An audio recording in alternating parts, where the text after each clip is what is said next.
আজ আমি তোমাদের বানিয়ে দেখাবো খুব সহজে কিভাবে বাড়িতে বসে টেবিল ম্যাট বানানো যায়। এর জন্য প্রয়োজন আমাদের কার্ডবোর্ড, টুন দড়ি এবং একটি কাঁটা কম্পাসের সাহায্যে আমি গোল শেপটা খুব ভালোভাবে দিয়ে নেব ও কাঁচি দিয়ে সমান করে গোল রাউন্ড করে কেটে নেব। টুন দড়িটিকে ছাড়িয়ে নিয়ে মাথার দিকটা গোল করে কেটে নেব। মাথার দিকটা গোল করে আঠা দিয়ে লাগিয়ে দেব।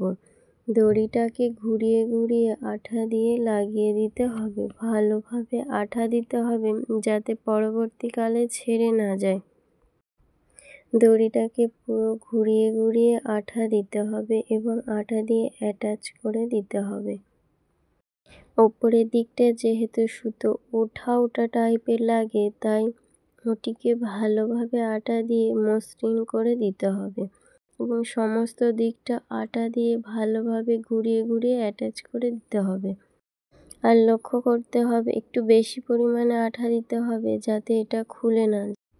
তারপরে আমাদের একটা গোল শেপ করে ফুলের মতো আকৃতি করতে হবে এবং আঠা দিয়ে দেব আমি ও দড়িটিকে ঘুরিয়ে ঘুরিয়ে সমস্ত দিকটা ফুল বানিয়ে নেব। প্রথমে আঠা দিতে হবে, তারপর তার উপরে দড়িটি দিয়ে দিতে হবে। দড়িটা দেওয়ার সময় একটু চেপে চেপে দিতে হবে, কারণ এটা উঠে উঠে যায়। যেমন আমার উঠে যাচ্ছে ঠিক তেমনি আপনাদেরও উঠে যাবে। একটু বেশি পরিমাণে আঠা দিয়ে দিতে হবে ও চেপে চেপে দিতে হবে এবং একটা ফুল পুরোটাকে আঠা দিয়ে দেব। দড়িটা অ্যাটাচ করে দেব। আঠা দিয়ে দিয়ে যাব, সামান্য আঠা দেব এবং দড়িটা অ্যাটাচ করব। এরকম করে করে পুরোটা আমি কমপ্লিট করে নেব। এরকমভাবে তৈরি হয়ে যাবে সুন্দর একটি টেবিল ম্যাট। তারপরে ফুলের মাঝখানে আমি আঠা দিয়ে দেব।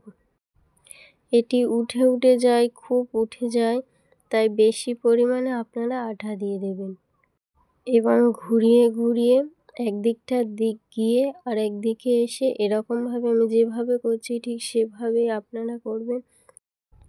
ঠিক সেমভাবে আমি পরবর্তী ফুল এবং সমস্ত ফুল কমপ্লিট করে নেব। তারপরে এটি শুকানোর জন্য সময় দিতে হবে। মাত্র 20 টাকা দিয়ে এত সুন্দর টেবিল ম্যাট বানানো যাবে যা আপনারা কল্পনাই করতে পারবেন না।